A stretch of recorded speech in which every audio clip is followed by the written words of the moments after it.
And the common thing is to typically do the master. Some people do want to add on the other bedrooms. I recommend that if the bedrooms are really tiny and it looks like there's no way a bed will fit in it. Because we have to prove, yes, you can actually put that is a pro tip, too, because a lot of people would say maybe it's not worth staging a small space, a small den, a small bedroom. Right. That's a really great thought. It's quite the opposite, actually. It's more important to stage those than even very large masters, from my perspective. So with bedrooms, what I do, from the door, I look at, okay, what's the best positioning for the bed? Typically, you don't want to walk right into a bed immediately. And all the beds one of the beds was faced sideways so that you walk right into it.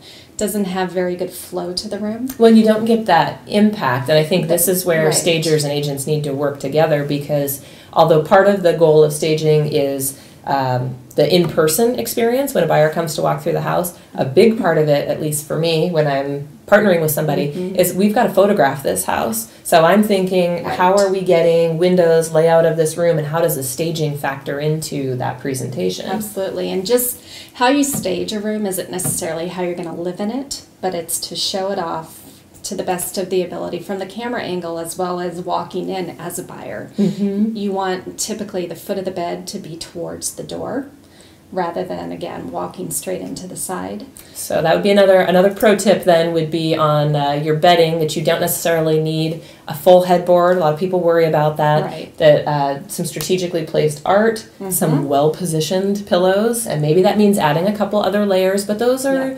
$20, $30, $100 worth of pillows. One of my favorite places to shop for pillows, Ross. Oh, $10 or less, you can buy throw pillows. Yeah. And that makes a big difference. Selection. Because bedrooms, particularly master bedrooms, are really important to buyers. Yes. I noticed that one of the other things that you did is you took beds that were already here that didn't have headboards, and you really built them up to look more substantial. So how did you do that? So you don't even need a headboard, but I always use a focal piece of art to act as my headboard and prop the pillows upright rather than laying down flat. There is an art, I have learned, for you stagers. I don't make my bed every day. I'm just going to confess that right now. Okay, good. Because there's a real talent, though, to the arrangement. And sellers need to be trained on pillow arrangement. They do. And when I go into occupied homes, I do train them how to place your pillows. Just like even how to fold your towels. Try fold them so we don't see the outside edges. See special tricks. Bedrooms are very important, again, the small ones. So even using air mattresses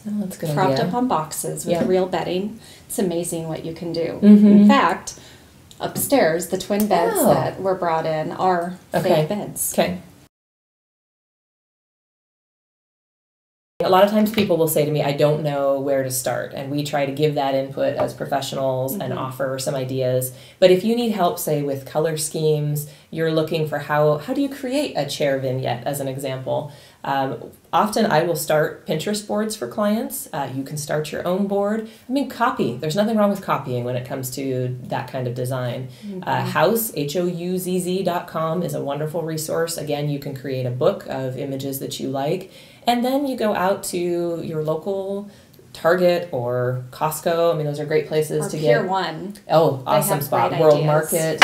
To get bedding and other soft goods and start to layer that look together. And if you have a little bit of time, you can shop the sales. You've got a chance to create that. So if you're on a really tight budget, look to the professionals for inspiration, I would say, and then try to recreate it. But if you need the furnishings, if you're starting from scratch, I just cannot advise enough how the resources of a professional stager could benefit you in selling your home.